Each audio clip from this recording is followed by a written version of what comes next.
On est ensemble pour le troisième jour du défi, du challenge, poser ses limites. C'est pour se libérer du besoin d'aider les autres. Aujourd'hui, en fait, ce qu'on voit ensemble, c'est vraiment, le fait de se sentir responsable du bonheur des autres, de se sentir responsable des autres. Quand quelqu'un, ne serait-ce que va venir ne serait-ce que nous présenter une problématique, on va se sentir comme appelé à l'aider, comme responsable, d'un résultat. Il va falloir pour le sauveur, faire quelque chose, donner son avis, se rendre utile par quelque manière que ce soit. Donc la prise de conscience aujourd'hui, la question que je voulais te poser pour vraiment que tu prennes conscience à quel point c'est prégnant, c'est fort avec ce masque, ce syndrome du sauveur, c'est combien de fois tu portes les problèmes des autres comme si c'était les tiens? Combien de fois ça t'est arrivé de vouloir proposer une solution, ton aide et cetera à quelqu'un. Et comme si ça t'arrivait à toi, en fait. On vient te proposer, te présenter une situation, quelqu'un vient te dire: «Voilà, il m'est arrivé ça» ou «J'ai pas le temps de faire ça aujourd'hui» ou «Oh là là, qu'est-ce que je suis fatiguée, il faudrait que je fasse ça, ça et ça». Combien de fois, ne serait-ce que dans ces phrases-là, ces situations que l'autre, que la vie te présente, tu t'es senti responsable de prendre soin des autres et à quel point tu as l'impression que ça t'appartient parfois? Ça, c'est la première prise de conscience.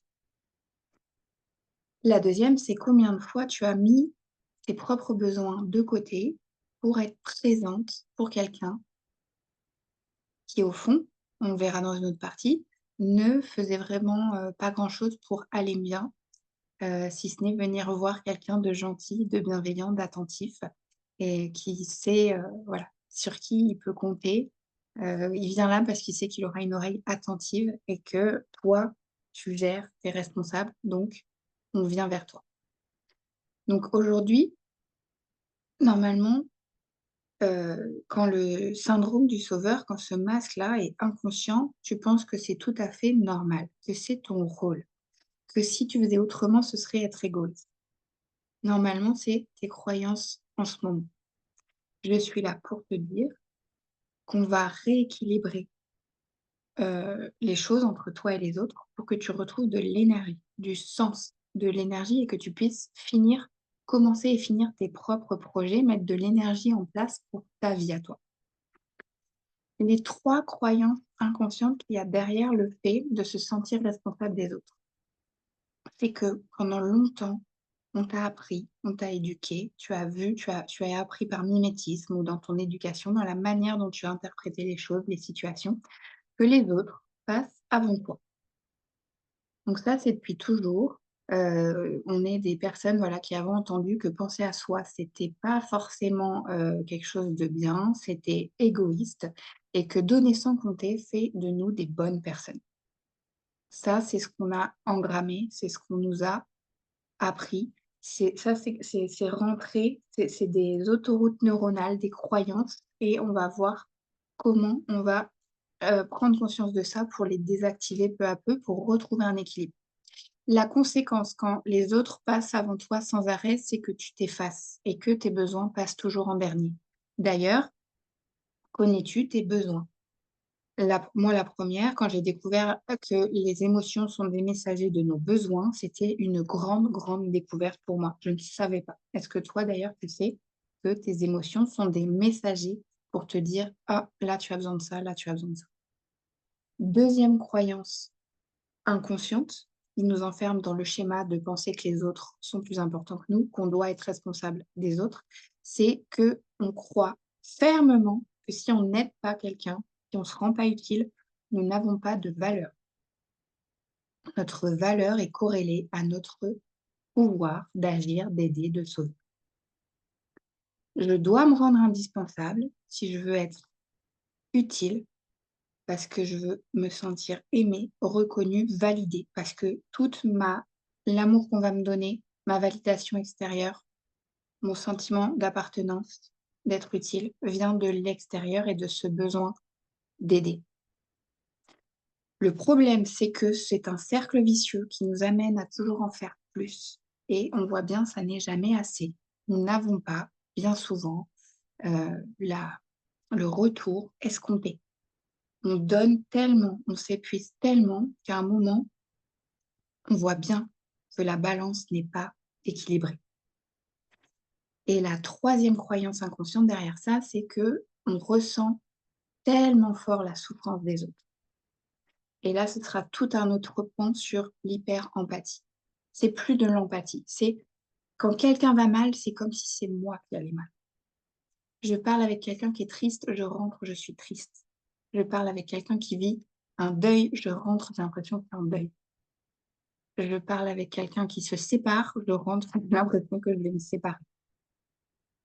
Mais à force de porter, toute cette charge émotionnelle, et on peut vraiment croiser beaucoup de monde dans une journée, hein. J'étais maître nageur sauveteur, j'étais au bord du bassin toute la journée.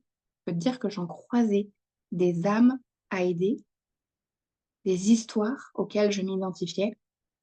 La charge émotionnelle est tellement forte, que forcément c'est toi qui t'effondres.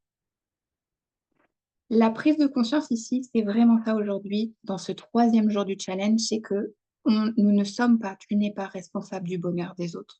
Quand je dis tu, je parle à ton syndrome du sauveur. Je parle à ce mécanisme qui est là et qui t'empêche d'accéder à un équilibre et donc à ton énergie, à ton plein potentiel.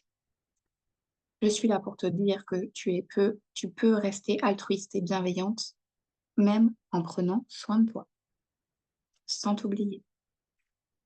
Et aider, ça ne veut pas dire se sacrifier. On le reverra également, il y a le sauveur, sacrificiel, le sacrifice, le dévouement et l'équilibre. Est-ce que tu es plutôt au stade du sacrifice, du dévouement?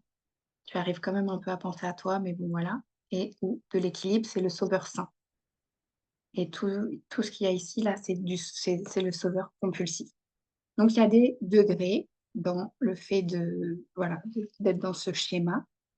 Heu, Ça va peut-être se passer pour toi plus au niveau personnel, de ton couple, plus au niveau professionnel. Moi, c'était beaucoup, beaucoup, beaucoup dans le travail et puis vis-à-vis de ma famille. Je t'en ai beaucoup parlé aussi. Voilà, par exemple, lorsque mon père met fin à ses jours en 2010, je crois très fort que je dois prendre le rôle du père, que je dois sauver ma mère, aider mon petit frère là, qui est en rééducation après cet accident de voiture.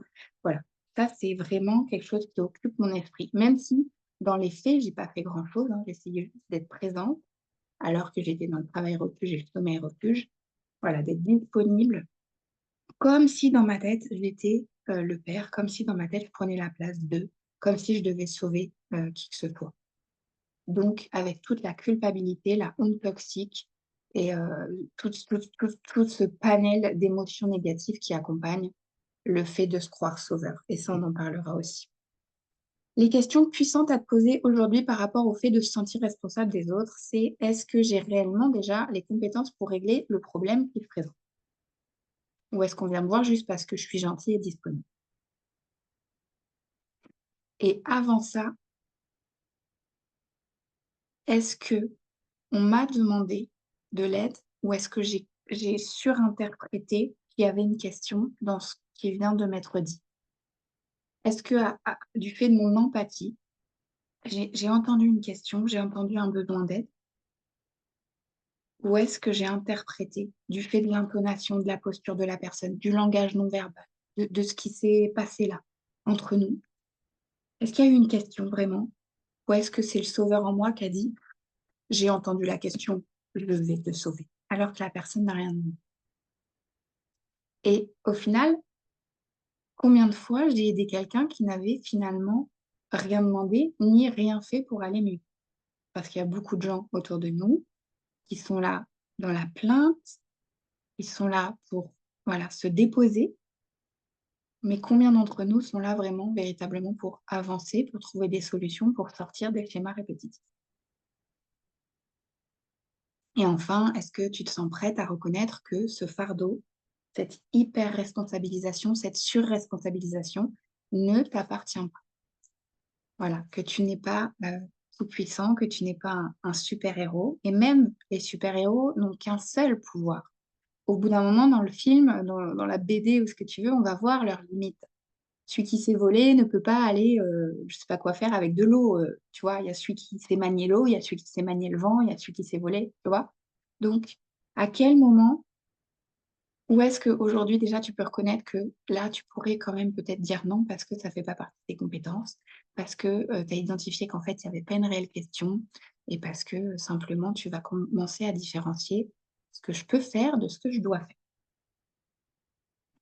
Ces prises de conscience, mis bout à bout dans le challenge 28 jours, vont vraiment te permettre de te libérer de, ce schéma, de ce syndrome du sauveur, de ce syndrome de l'infirmière, de ce besoin ardent d'aider et au final d'être aimé. Et tu vas pouvoir apprendre à, t'estimer, à te donner de l'amour, à te rencontrer pour retrouver de l'énergie, pour retrouver un équilibre entre toi et les autres. Pour voir, partout où tu mets ton empathie et au lieu d'avoir de l'empathie, heu pour, servir les autres, pour s'éparpiller, pour s'épuiser, tu vas pouvoir mettre ton empathie, à l'intérieur de toi et faire des projets à ta manière, pour avoir ton impact, pour influencer à ta manière, avec tes conditions, par rapport à ton énergie. Dis-moi, quelle phrase a résonné le plus pour toi aujourd'hui? Et nous, on se retrouve demain pour le 4e jour, du challenge, Pose tes limites. Je te souhaite une très, très belle journée.